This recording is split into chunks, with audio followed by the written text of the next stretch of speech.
Hello everyone. Today we will discuss security for keeping peace and good behavior.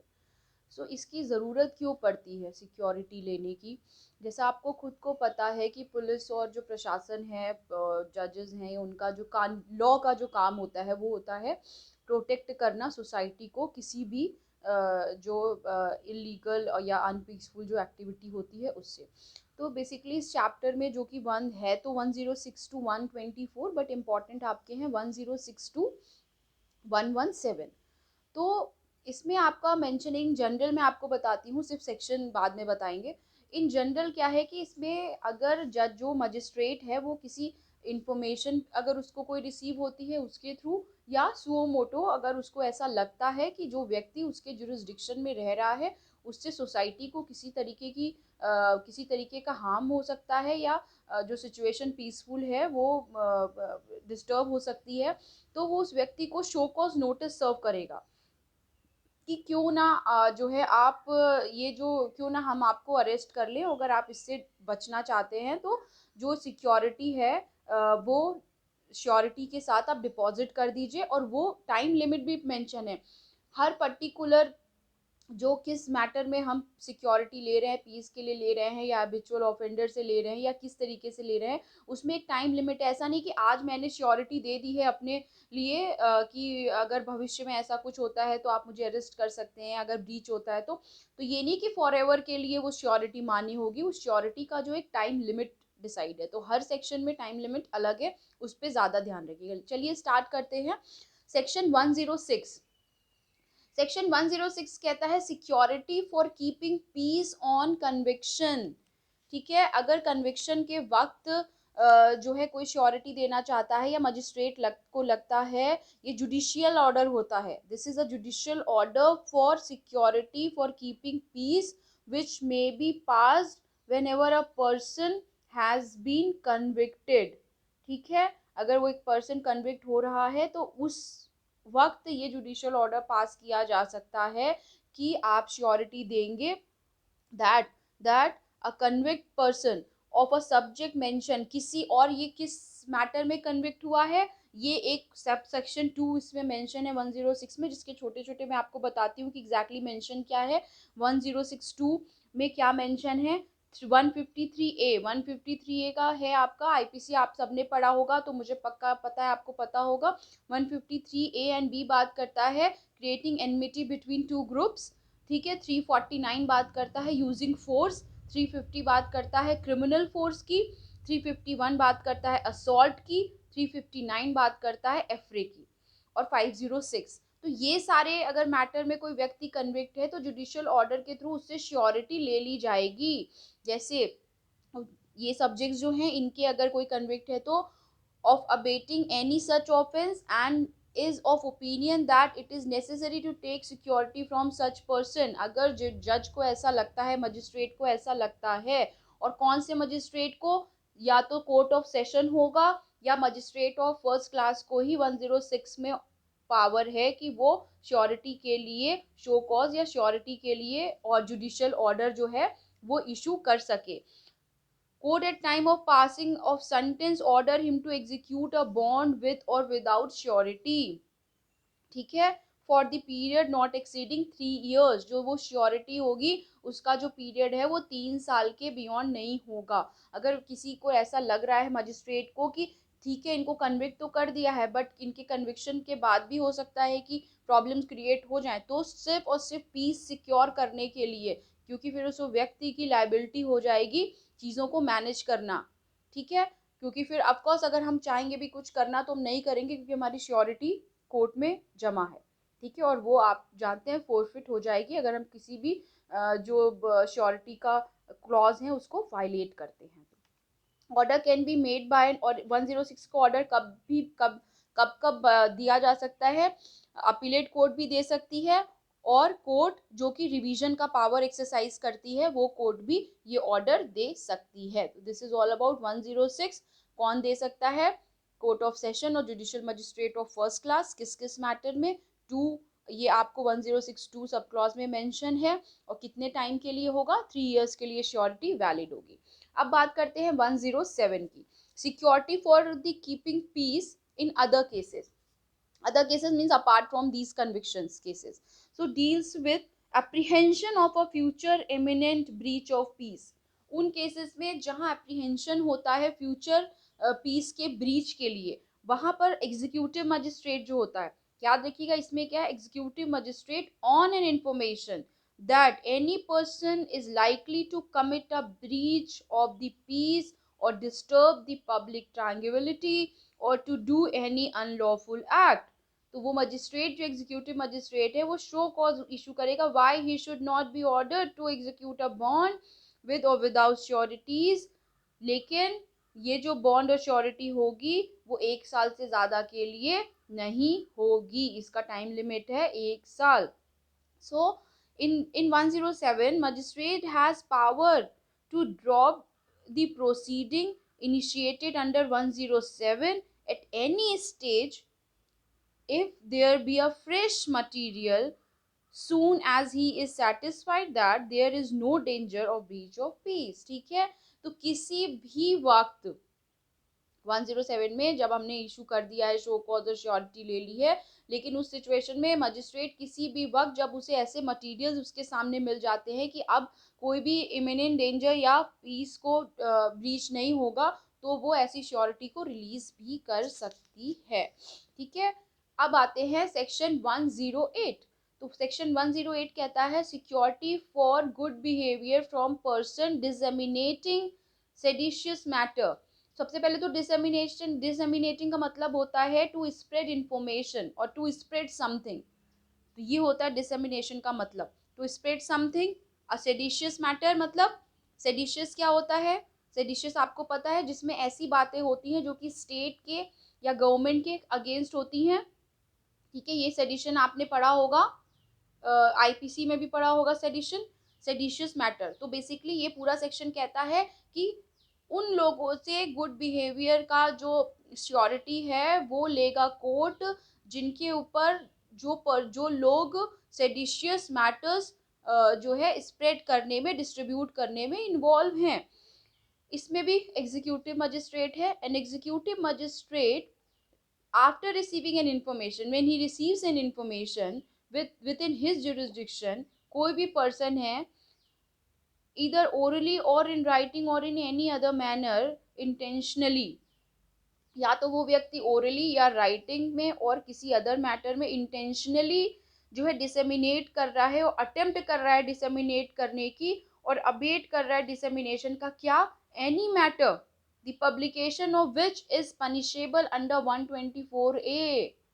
ठीक है, 153A 153B ऐसा मैंने आपको अभी जस्ट बताया था, 153A की बात और 153B. 295A insulting the religious feelings under IPC.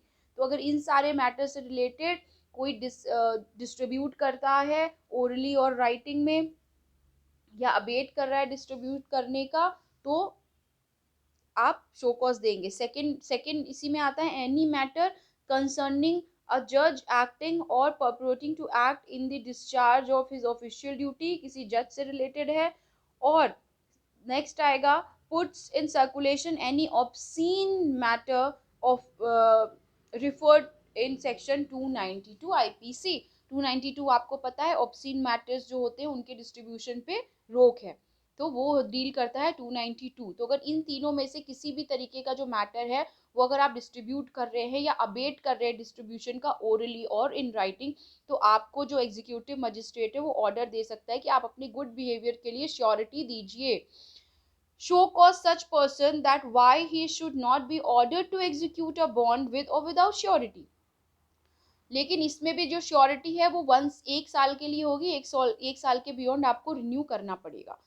अगर जज को लगता है कि still the matter exist. No proceeding against editor, ठीक है, प्रोपराइटर, प्रिंटर और publisher of any publication registered under registration of books act 1867 except by the order of the state government. अच्छा, इस सेक्शन में एक इम्पॉर्टेंट बात है कि जो आपने ये प्रोपराइटर हैं, एडिटर हैं, पब्लिशर हैं, प्रिंटर हैं किसी पब्लिकेशन के, इनके अगेंस्ट कोई भी एक्शन इनिशिएट नहीं किया जाएगा जब तक कि स्टेट गवर्नमेंट से ऑर्डर नहीं ले सकते. तो दिस इज ऑल अबाउट 108। अब 109 क्या कहता है? 109 कहता है security for good behaviour from suspected person. Suspected आपको पता है, जिसपे कोई शक होता है। An executive magistrate, same in this section also, executive magistrate has power. Executive magistrate, after receiving an information that there is with his jurisdiction a person taking precautions to conceal his presence, and that there is reason to believe that he is doing so with a view to committing a cognizable offense, कि वो व्यक्ति उसकी jurisdiction में अपने आप को छुपाने की कोशिश कर रहा है, जो कि एक कॉग्निजेबल ऑफेंस कॉज करना चाहता है या कर चुका है। Require such person to show cause no, और इसमें जो बॉन्ड होगा वो 1 साल से ज्यादा के लिए नहीं होगा। तो this is 109। Now 110 is important. 110 कहता है security for good behaviour from habitual offender. Habitual offender कौन होते हैं? हैबिचुअल ऑफेंडर होते हैं जिन्हें क्राइम करने की आदत सी होती है, या ब्रीच किसी भी ऑर्डर को करने की आदत होती है, उन्हें हैबिचुअल ऑफेंडर कहते हैं।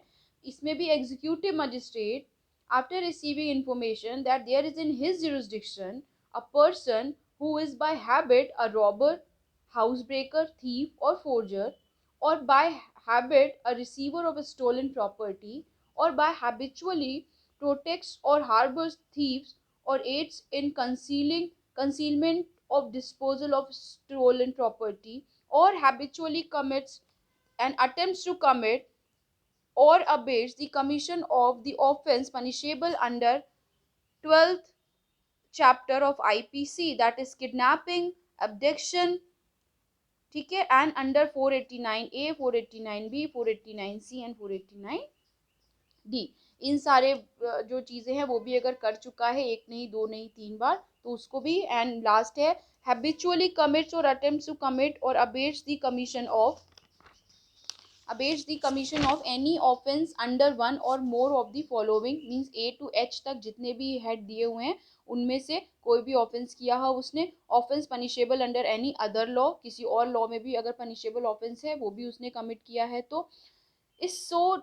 अच्छा, इसमें नेक्स्ट है कि अगर जैसे हमने शो कॉज दिया कोर्ट ने कि आपके अगेंस्ट क्यों ना एक बॉन्ड आप इशू करें, हम फिल करते हैं जिससे कि आप गुड बिहेवियर की आपसे सिक्योरिटी लेते हैं।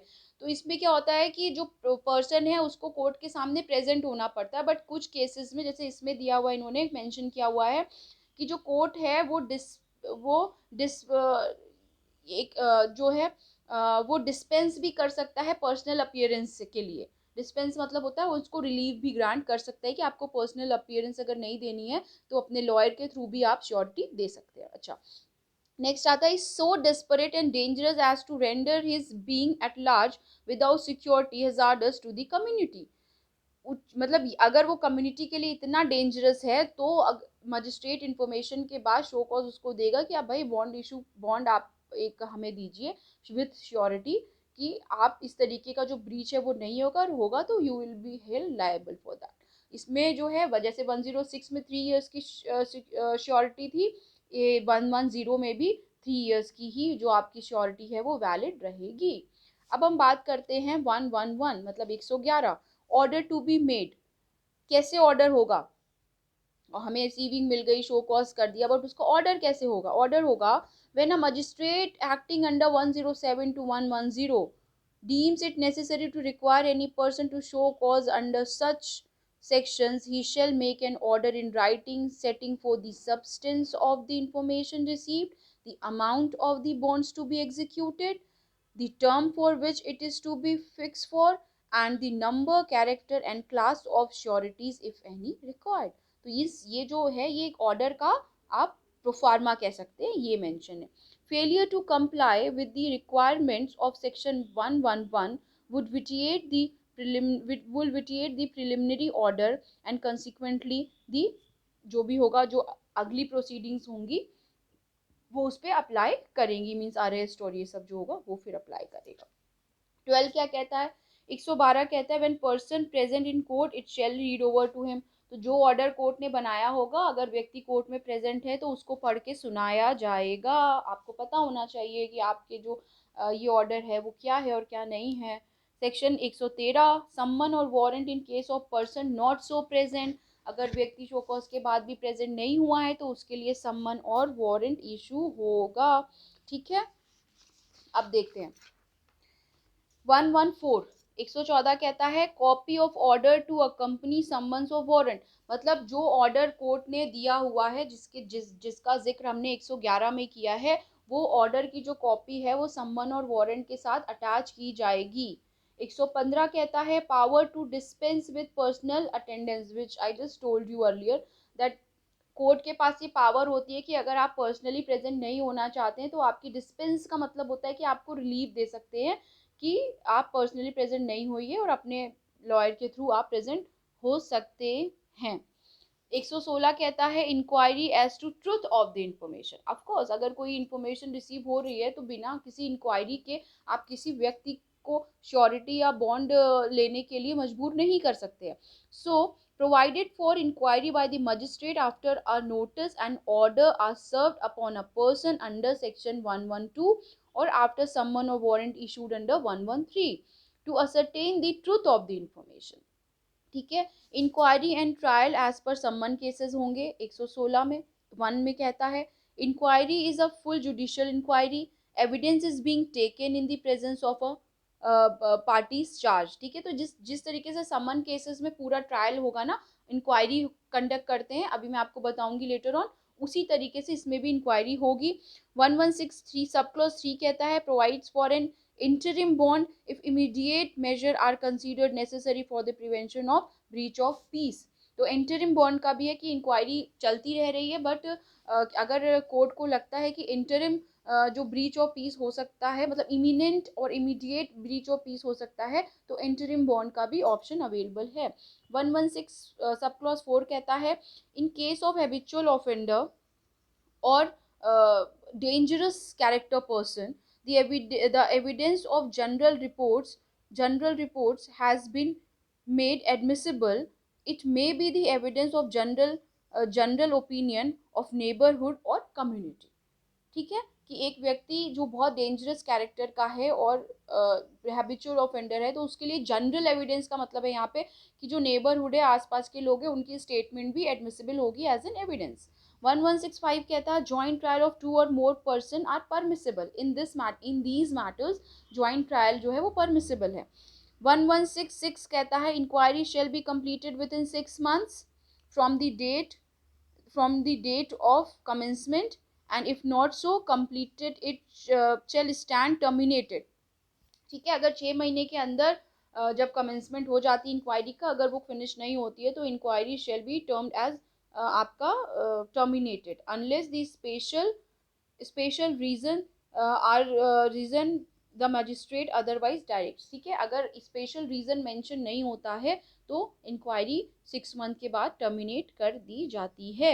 Any extension of time shall be directed before the expiry of 6 months and not thereafter। तो ये केस था Subhash Rai versus state 1979, Subhash Rai versus state 1979, criminal law journal 225 bracket में लिखिए इलाहाबाद। इस मैटर में कोर्ट ने कहा था किसी भी इंक्वायरी के लिए टाइम का एक्सटेंशन का जो इंफॉर्मेशन है वो 6 मंथ के एक्सपायरी से पहले आ जाना चाहिए। ठीक है, उसके बाद आने का कोई औचित्य नहीं बनता है। तो दिस इज ऑल अबाउट आप 1062 116, this is keeping securing peace from the habitual offenders। ठीक है, तो security for keeping peace and good behaviour, so this is the chapter number 8। तो in next session we will discuss maintenance right of wife, parents and children's। Okay, if you have any doubt you can ask me, I'll answer। Thank you everyone।